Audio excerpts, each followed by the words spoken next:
Yes, I don't know if Jim Carroll was an altar boy, but that's really how you began. And I remember that sense of, looking back on it now, the same feeling that I get before I walk out onto a Broadway stage.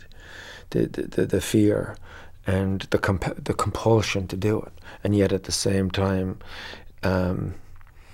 the desire to be anywhere else but there, and yet to be part of that connection between congregation and altar, or between stage and audience, I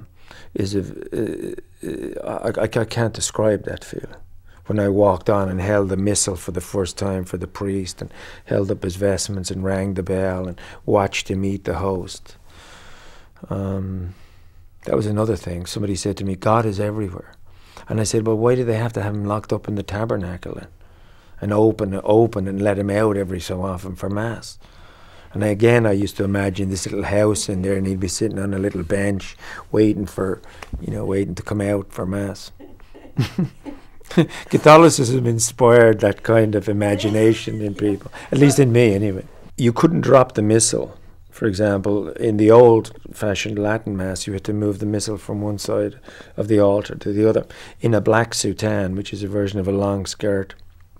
So to walk down those carpeted steps, genuflect, and bring it to the other side without a mistake required, even at 9 years of age, a certain steely kind of resolve, which I feel when I'm on stage and I say, now I have to do the bit where I have to, open the parchment or whatever. The same thing. It can't go wrong.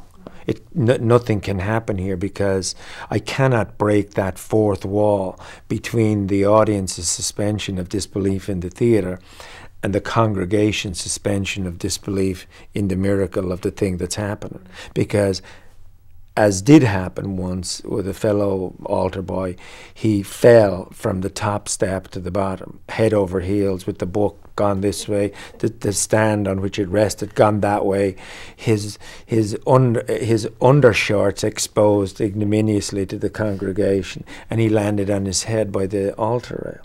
Well, that broke the fourth wall in no uncertain terms, because the audience just erupted into laughter.